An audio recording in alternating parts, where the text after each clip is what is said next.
Cristo de entre los muertos dará vida a vuestros cuerpos mortales por medio del Espíritu que vive en vosotros. Por tanto, hermanos, tenemos una obligación, pero no es la de vivir conforme a la naturaleza pecaminosa. Porque si vosotros vivís conforme a ella, moriréis. Pero si por medio del Espíritu dais muerte a los malos hábitos del cuerpo, viviréis. Porque todos los que son guiados por el Espíritu de Dios, estos son hijos de Dios. Y vosotros no recibisteis un espíritu que de nuevo os esclavice al miedo, sino el Espíritu que os adopta como hijos y os permite clamar, Abba, Padre.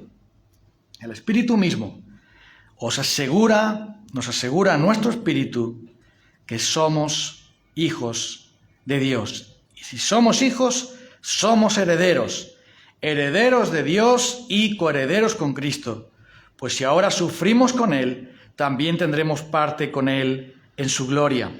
Y ahora Romanos 6, donde estamos pensando en estos últimos domingos pasados, antes de las fiestas navideñas. Vamos a leer los versículos 1 al 5, porque estamos pensando acerca de qué significa estar injertados en Cristo, unidos a Él. ¿En qué me afecta a mí estar unido a Cristo por la fe?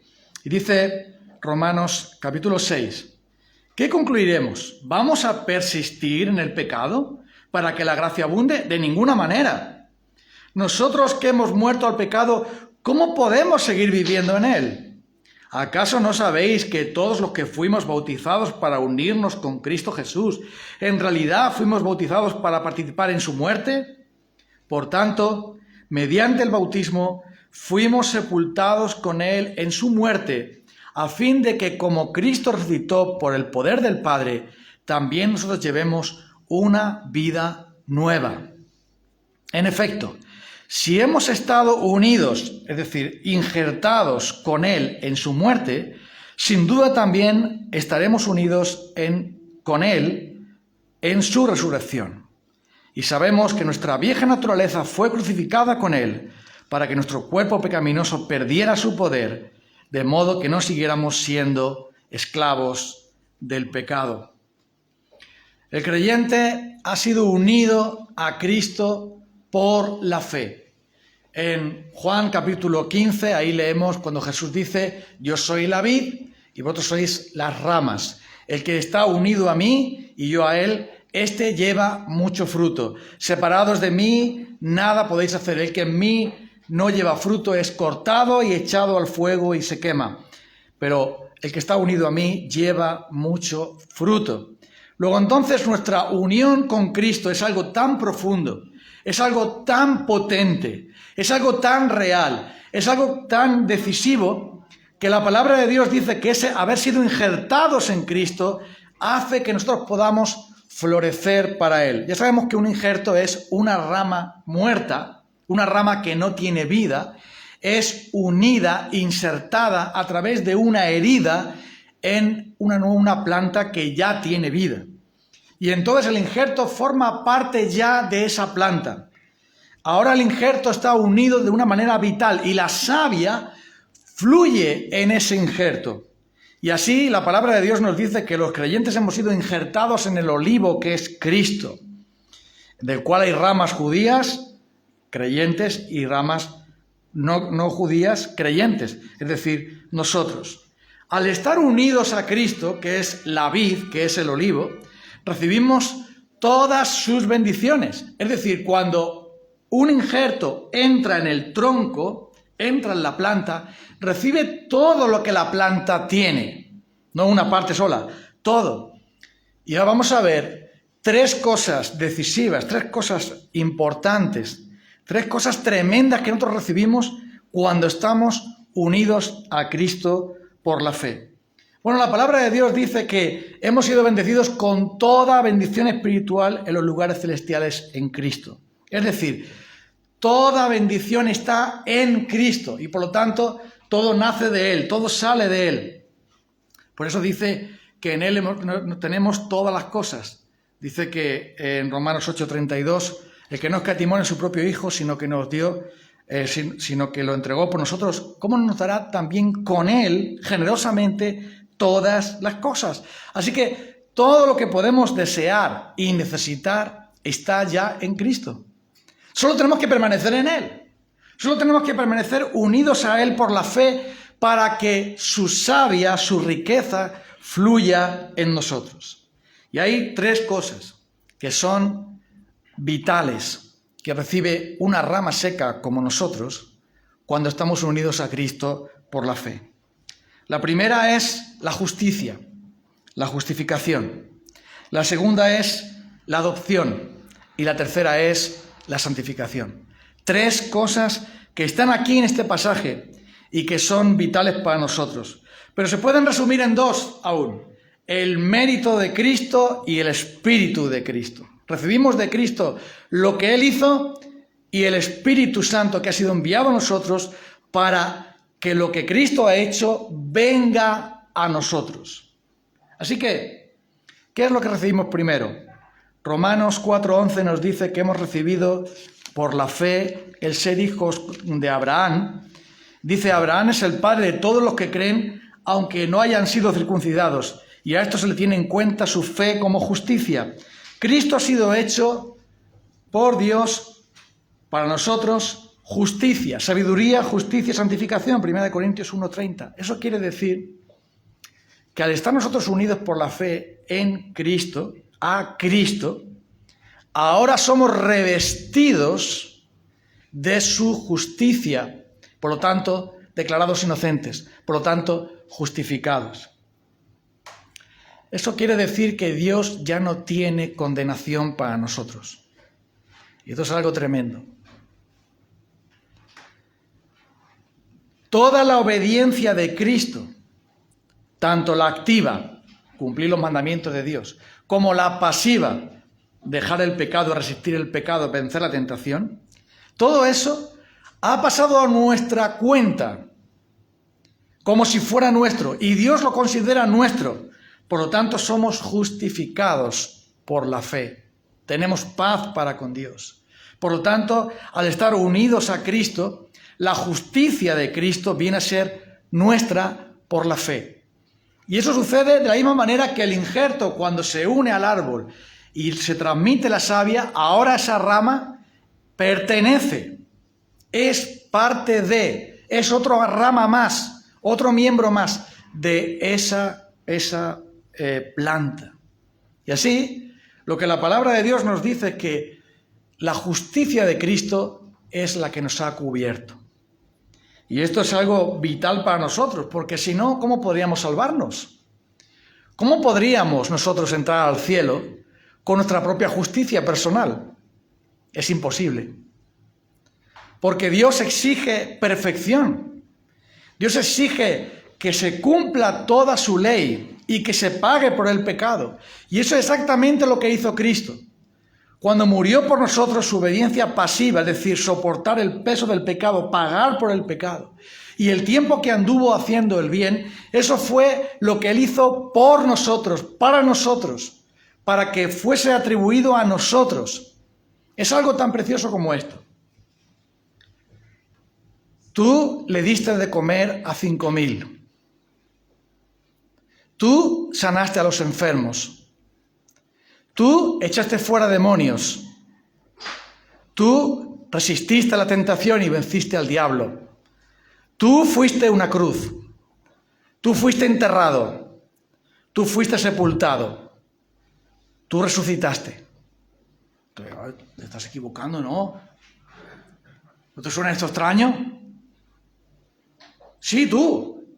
Si eres creyente, tú venciste al pecado, venciste al mundo, venciste a Satanás, pagaste por el pecado, obedeciste perfectamente los 10 mandamientos cada instante de tu vida. Y en Jesucristo estás justificado. Porque Dios te ve a ti como si todo lo que Cristo hizo lo hicieras tú. Eso significa justificación. Eso significa el ser que se nos atribuya, una palabra técnica, judicial, que significa imputación, que Dios te atribuya a ti lo que Cristo hizo. Verás, ¿cómo esperas tú salvarte? ¿Siendo bueno? ¿Siendo lo suficientemente bueno? ¿No siendo tan malo como otros? ¿Esperas tú, que eres imperfecto, que eres pecador, que no eres perfecto, entrar en la casa de Dios, que es perfecto? ¿Habrás obedecido perfectamente los mandamientos de la ley de Dios? Ama al Señor tu Dios con todo tu corazón, con toda tu alma, con toda tu mente, con todas tus fuerzas, y al prójimo como a ti mismo cada instante de tu vida, cada segundo de tu vida. ¿Habrás hecho todo lo que significa amar al prójimo? ¿Amar a Dios por encima de todo? Ni en 1.000.000 de años. Jamás ningún ser en este mundo ha obedecido esa ley. Nunca. Nadie. Jamás. Solo uno. Ni la Virgen María, ni los santos, ni nadie. Solo uno ha caminado en esta vida en santidad, en pureza y en perfección, y es el Hijo de Dios. Así que creer que tú y yo, que somos pecadores. ¿Qué ha pasado hoy?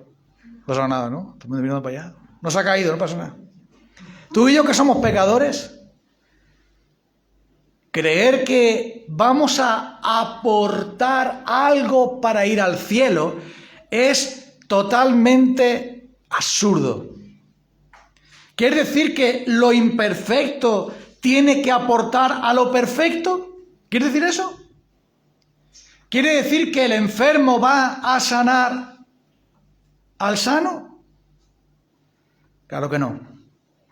Entonces, al estar unidos a Cristo, no queda condenación para los que estamos en Cristo Jesús. Esa es la primera cosa grandiosa que recibimos en Jesús. La segunda es que recibimos en Él la adopción. Él nos adopta como sus hijos. Cuando vino la plenitud del tiempo, Dios envió a su Hijo, nacido de mujer, nacido bajo la ley, que es lo que hemos celebrado ahora en Navidad, para redimir, rescatar a los que estaban bajo la ley, bajo la maldición de la ley, porque la ley dice: maldito todo aquel que no obedeciera todos los mandamientos. Estábamos bajo esa maldición. La ley de Dios nos dice: maldito, maldito, tú no cumples, tú no obedeces, tú no haces todo lo que Dios dice. Pero ¿qué fue lo que Jesús hizo? Él vino y sí obedeció. Tomó la bendición de la ley para nosotros y se llevó la maldición de la ley con Él, la que merecíamos tú y yo. Para redimir a los que estaban bajo la ley, para que podamos ser adoptados, recibir la adopción de hijos. Somos herederos de Dios y somos coherederos con Cristo. Eso significa la adopción. Alguna vez os he contado cómo mi prima y su marido adoptaron 2 niñas en un país de Asia. Ellos vivían, si se puede llamar así, en un orfanato, en una pobreza terrible, abandonadas por sus padres, nada se sabía de ellos, yacían allí. Y ellos fueron a ese orfanato para adoptar. Y ahí estaban ellas 2. Las vieron, las amaron, las eligieron y las hicieron sus hijas. Son sobrinas nuestras. Y las sacaron de ese infierno, de esa orfandad, de no tener familia ni herencia, de no tener futuro, de ser personas abandonadas a ver si alguien las podía escoger. En principio ellos iban a adoptar a una, pero al ver que eran hermanas, adoptaron las 2. Y yo le pregunté a él: ¿qué se siente con eso de adoptar? ¿Cómo lo ves? Daría mi vida por ellas. Las amamos igual que si hubiesen venido por vía natural. ¿Y qué es lo que ha hecho Cristo con nosotros? Fue al orfanato horrible del pecado, donde estábamos para ser condenados. Nos vio, nos amó, nos escogió, nos rescató, nos adoptó. Que eso fue lo que hizo Cristo. ¿Qué te parece? Está bien, ¿no? Ahora somos herederos de Dios, coherederos con Cristo. La maldición se acabó. Ahora viene la bendición. Y esa es la segunda cosa que hemos recibido en Cristo al estar unidos a Él. La tercera es al Espíritu Santo que nos santifica. La santificación. Justificación, adopción, santificación. ¿Qué es la santificación? Es ese proceso por el cual el Espíritu de Dios cambia a un creyente para que la obediencia de Cristo se aplique, se vea en la vida de un cristiano. Me explico. ¿Qué es exactamente lo que hace el Espíritu de Dios? Lo que Cristo hizo, el amor de Cristo, el gozo de Cristo, la paz de Cristo, la mansedumbre de Cristo, la gracia de Cristo, el poder de Cristo, viene a un creyente para cambiarle. Sí. Verás, no es que un cristiano dice, bueno, ya tengo el Espíritu Santo, ahora yo tengo que esforzarme en hacer buenas obras para alabar a Dios, para agradar a Dios, con el fin de no presentarme con las manos vacías, sino que yo tengo que agradecer al Señor todo lo que ha hecho. Entonces el cristiano dice, yo tengo que hacer estas cosas para agradar a Dios. Espera, no es así. Me explico. No es que tú tengas que hacer o tengamos que hacer esas cosas porque Dios las ha mandado, que lo ha mandado. No porque sea lo que es agradable, lo que es esperable, en gratitud por la salvación tan grande que Dios nos ha dado. No, no es eso, verás. Como estamos unidos a Cristo, son las obras de Cristo las que el Espíritu Santo produce en mí, por medio de mí. Es el amor de Cristo, es la gracia de Cristo, es el perdón de Cristo. A ver, voy a explicar, a ver si me puedo explicar. Un cristiano no vive él, vive Cristo en él, ¿sí o no? ¿Sí? Vale, entonces, cuando un cristiano ama, no es él quien ama, es Cristo en él. ¿Me sigues? Ahora coge todos esos méritos que tú tienes, ese orgullo que tú y yo tenemos, ay, que ya lo hice, y mándalo al retrete.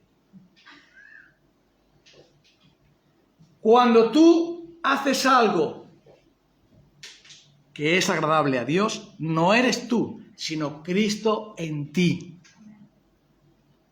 Y el apóstol Pablo dice, ¿qué tienes que no hayas recibido? ¿Qué tiene un cristiano que no haya recibido? Si tú has sido capaz de perdonar, ¿ha sido tu capacidad de perdón lo que lo ha hecho? No, es el perdón de Cristo. Es Cristo perdonando por medio de ti. Cuando tú has sido alguna vez humilde y cuando podías haberte enorgullecido, te has quedado humilde, ¿ha sido tu humildad la que está ahí? No, es la humildad de Cristo en ti lo que se ha visto. ¿Me sigues? Cuando tú has tenido compasión de alguien, necesitado, hambriento, angustiado, lo que fuera, y has ido a socorrer a esa persona porque lo sentías en tus entrañas, no es tu compasión, es la compasión de Cristo aplicada a ti por el Espíritu de Dios para que tú lo hicieras. ¿Me sigues? ¿Me explico? Ahora sí, cuando te sientas orgulloso, ya te digo, al retrete con tu orgullo. Todo lo que tú haces bueno es el Espíritu de Dios aplicando los méritos de Cristo, la obediencia de Cristo, el amor de Cristo, el poder de Cristo, la gracia de Cristo en ti. Eso es todo. Eso es todo. No hay nada más. Y aunque reconocemos lo que otros hermanos hacen y para animarlos les decimos gracias hermano por lo que estás haciendo, pero lo que tenemos que ver es que Cristo se ha reflejado en nosotros.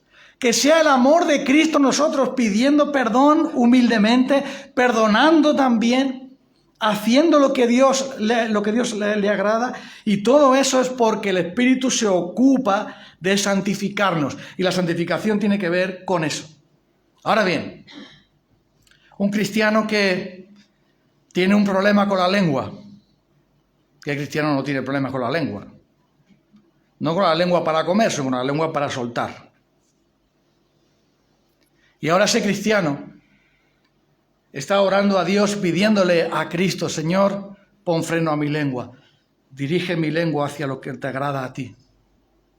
Y el Señor le da dominio propio, y el Señor le da palabras adecuadas, y el Señor le ayuda a controlar su lengua. Tú dices: ¡qué buen cristiano es! ¡Mira qué esfuerzo ha hecho! Era un hombre deslenguado porque siempre estaba con el chisme, con la crítica, con la murmuración. Siempre estaba con la lengua suelta y ahora la tiene sujeta y ahora está hablando para edificación. Ahora ya no está quejándose y murmurándose, sino que está dando gracias y alabando a Dios. Que mira, qué bien lo ha hecho este cristiano. Mira, fíjate lo que ha hecho. Nosotros miramos eso, pero lo que tenemos que ver es: mira qué poder el del Espíritu de Dios. Mira qué hermoso es Cristo. Lo que ha hecho con este hermano. Ahora utiliza su lengua para bendecir, para dar gloria a Dios, cuando antes no había que lo aguantara. ¿Qué es lo que tú estás viendo entonces en el hermano que ahora tiene dominio propio? Estás viendo a Cristo obrando por medio de su Espíritu Santo.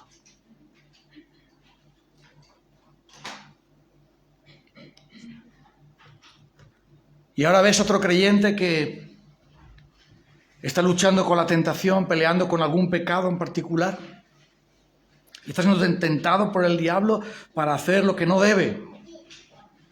Y ves que está ahí enfrentándose a la tentación y el diablo lo está tentando, y entonces ese cristiano es capaz de soportar la tentación y es capaz de vencer ese pecado. ¿Qué estás viendo ahí? Estás viendo que ese cristiano tiene mucha fuerza de voluntad. ¡Oh, sí! ¡Qué fuerte es! Mira, el que robaba ya no roba más, sino que comparte con el que tiene necesidad. Ha pasado de ladrón a ser generoso. ¡Qué cambio tan grande, eh! ¡Qué buen cristiano es! Nosotros vemos eso y dice: mira, qué gran fuerza de voluntad tiene. ¡Qué hombre, qué persona tan entregada! Fíjate qué bien lo ha hecho. ¿Eso estamos mirando nosotros? No, no hay nada de eso. Estamos viendo a Cristo. Estamos viendo a Cristo actuando en él. Solo por el Espíritu podemos renunciar a las obras de la carne. Solo por el Espíritu podemos tener amor, gozo, paz, paciencia, bondad, benignidad, fe, mansedumbre, templanza. Y esos frutos del Espíritu, ¿qué son? Cristo. ¿Cómo es Cristo? Amor, gozo, paz, paciencia, bondad, benignidad, fe. Si estás unido a Cristo, tienes que llevar fruto. Sí o sí. Es verdad que hay cristianos que dan más fruto que otros. Es verdad que hay viñas que tienen más racimos que otras. Es verdad que hay olivos que tienen mejor producción y mejor calidad de aceituna que otros. Sí, pero todos los olivos tienen fruto. Y todas las viñas y todas las ramas de las viñas deben dar fruto. Y si no, van a ser cortadas. Y si las que dan poco fruto, van a ser podadas para que den más fruto. O injertadas para que se renueven. Siempre hay algo que hacer. El labrador es el Padre. Cristo es la viña. Cristo es el olivo. Pero es imposible que alguien que esté unido a Cristo no dé fruto. El que no tiene el Espíritu de Cristo no es de él. Ahora entonces, algunos se consideran cristianos, pero tienen algo así como un fruto invisible. ¿Tú has visto alguna vez un fruto invisible? Vamos a vendimiar las uvas invisibles. ¿Te parece? A ver, ¿no? Vamos, mira, no hay ninguna uva, no, pero es que son invisibles. Coge aquí la capacha y venga, vamos a vendimiar las uvas, vamos a variar las aceitunas invisibles. ¿Verdad que no existe eso? Pues tampoco existe un cristiano invisible. No existe alguien que sea cristiano de verdad y no se vea a Cristo en su vida por ninguna parte. No se vea el fruto de Dios en su vida, no puede ser. Entonces dice Jesús, todo aquel que en mí no da fruto, es decir, parece que está en mí, pero no está en mí.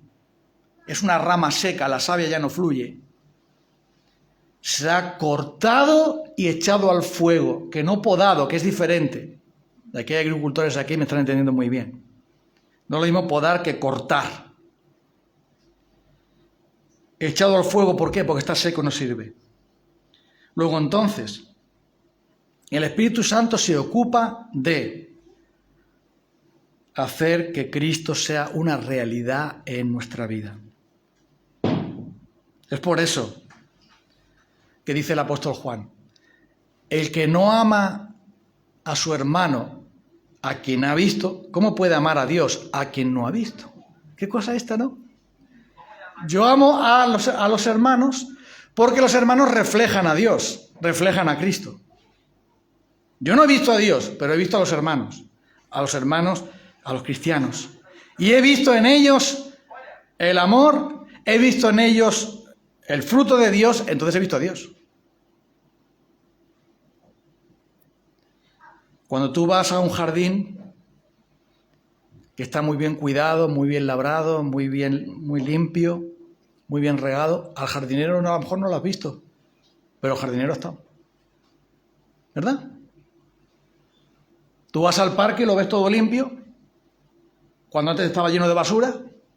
Vas al parque que estaba todo salvaje y de pronto lo ves todo podado.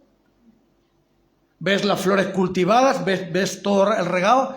¿Y dónde está el jardinero? No está el jardinero, pero están los frutos del jardinero.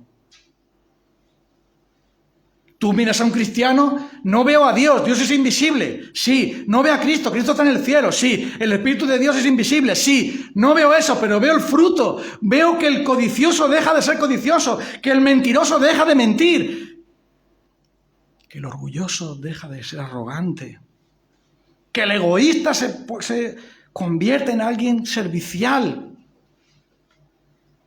que el... Y así podíamos seguir. El deslenguado. Y eso es la obra de Dios en la persona. Es lo que Cristo hace al estar unidos a Él. Así que, si estás unido a Cristo, es imposible que no haya fruto. Ahora entonces tengo 3 cosas para decir rápidamente y terminamos. La primera es, ¿qué tiene que hacer un cristiano entonces para reflejar a Cristo?